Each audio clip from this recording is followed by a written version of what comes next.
김성훈은 왜 그렇게 하는가 이렇게 말씀하셨지 않습니까? 네. 그래서 제가 이제 물어봤습니다 한번. 그러니까 그러더라고요. 어쩔 수 없는 상황이다. 그 사람은 이렇게 이야기를 해요. 어쩔 수 없는 상황이다 이러면. 예, 어쩔 수 없는 상황인 게 소위 말하는 건의파, 용연파의 자장으로 돼 있고, 예. 그 다음에 나중에 이제 박종윤 처장이 좀 약간 머뭇머뭇하니까 옆 빼버리고 윤이 불러가지고 충성서약 비슷하게 받으면서 나를 꼭 지켜라. 예, 꼭 지키겠습니다. 이런 식으로 한 그런 상황이다 보니까 이 사람은 어쩔 수 없이 본인은 또 그 자리에 올라오기까지 약간의 어떤 뭐 그 소위 말하는 정통적인 계단을 밟아서 올라온 건 아니고 이러다 보니까 그렇게 할 수밖에 없다는 겁니다. 그러니까 경호관분들이 할 말이 그럽니다.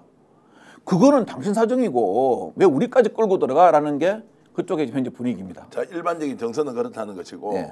자, 청명해주거나 한식해주거나 이런 속담이 있습니다. 맞습니다. 지금 김성훈 차장이 네. 이판사판이다. 김건희 라인에서 들어왔으니까 본인은 거기에서 네. 살던 결판을 이제 보겠다는 것인데, 지금 이제 굉장히 중요한 말씀을 해주신 대목이 있습니다. 지금 경찰이 오늘이라도 당장 들어갈 수 있다 또는 내일이라도 들어갈 수 있는데 김성훈 경호차장에 대한 지금 체포영장이 발부가 되지 않았으니까 현장에 들어가서 만약에 진두지휘하는 김성훈을 보면 바로 체포해버리지 않습니까? 그렇죠. 이걸 만약 막았으면 어떻게 됩니까?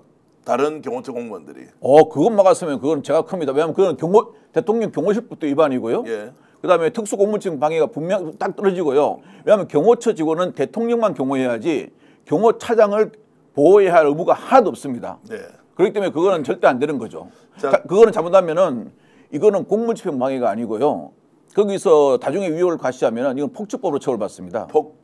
폭력행위 등 처벌에 관한 법률 위반으로 또 다른 방법으로 처벌을 받습니다. 자, 지금 이제 전반적으로 좀 늦춰지고 있는 이유가 김성훈 차장에 대한 체포영장을 발부받고 이 사람을 현장에서 이제 체포를 하면 경호처 직원들이 막을 수가 없다는 거예요. 그 이유는 경호처법에 대통령과 대통령 가족들만 경호하게 돼 있으니까 김성훈 개인을 이렇게 이제 막아설 수가 없다. 이것 때문에 좀 늦춰진다라고 하는데 그게 만약에 내일이라도 김성훈에 대한 체포영장이 나오면 김성훈은 오히려 체포하기 훨씬 수월해지는 거 아닌가요?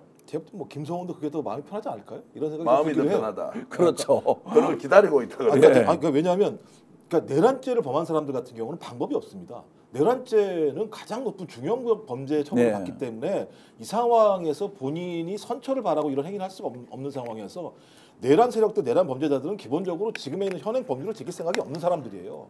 그래서 지금 제가 볼 때는 아마 경호처 내부에서도 소수의 강경파들이 전체적인 상황을 장악을 할 수밖에 없는 상황인 거예요.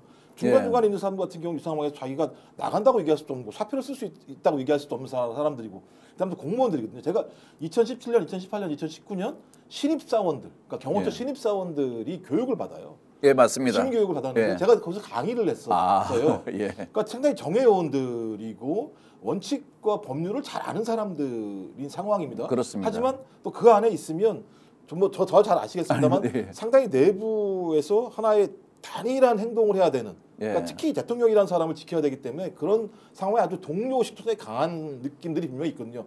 근데 이 상황에서 좀 대통령을 지키고 있는데 그 위에 있는 아주 핵심적인 인물들의 강성파들이 분위기를 압도하게 되면 발언하기가 되게 어려울 거라는 생각이 분명히 들고요. 그럼 이걸 깰 수 있는 유일한 방법은 저는 압도성이에요. 그러니까 그들이 아무리 강하게 앞으로 소수들이 대통령을 지켜야 한다고 얘기하더라도 체포영장 집행 과정에서의 상당히 압도적인 물리력이 등장했을 때 거기다가 말씀하신 것처럼 아니 김성훈 당신 체포영장 나왔어. 그렇죠. 체포영장 받아. 라고 얘기했을 때 그걸 막을 수는 없는 상황.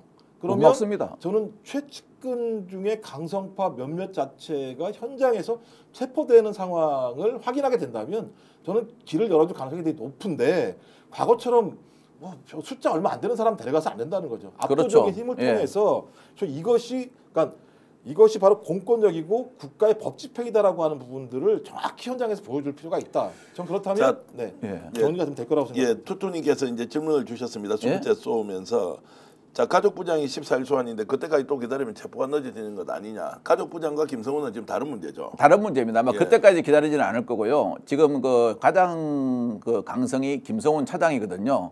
김성훈 차장은 저번처럼 그 3차 제의서 앞으로 못 나옵니다. 눈에 띄는 순간 체포영장을 바로 집행해버리고요. 나머지 사람들은 특수공무집행방해죄 그 현행범으로 몇 명을 체포해버리면은 그 이제 경찰 입장도 그거예요. 굳이 완력을 사용 안 하고 심리적으로 심리와 그다음에 경찰 그 공권력의 어떤 그 위력감이 있지 않습니까? 이걸로 딱 제압을 해가지고 꼼짝 못하게 하자는 거거든요. 그런 변수가 거의 안 생기니까요. 아마 그걸 갖다가 경찰도 많이 생각하는 것 같습니다. 제가 물어봤거든요. 아니 뭐 그걸 1000명을 국민들이 얼마나 불안하겠냐라고 제가 물어봤습니다. 뭐 1000명 동원한다고 그러고 형사들 아니 서울, 인천, 경기 남부, 경기 북부면요 이 화력 정도만 가서 좀 제가 보기에는 김정은도 잡아올 화력입니다. 네. 이 위력 같으면요. 그래서 제가 아니 그거 너무 그렇게 동원하면 국민들이 불안해하지 않을까 하는데 그렇게 이야기하더라고요. 정예 요원을 많이 동원해서 부딪힘이 없이 법을 집행할 수 있는 게 가장 좋지 않겠나라는 게 생각인 것 같습니다. 제가 보기에는 김성훈 차장이 저렇게 이제 정말로 엄포를 놓고 그리고 겁을 주고 자 위력을 과시하고 있는데 실제 이 사람의 호기가 어느 정도 대단할까 이런 이제 질문을 던지면서 스픽스는 말하는 언론입니다. 대세는 유튜브, 그중에서 스픽스. 좋아요, 댓글, 구독, 알림 설정. 여러분이 저희를 사랑해 주시고 우리가 여러분을 사랑하는 4가지 방법입니다.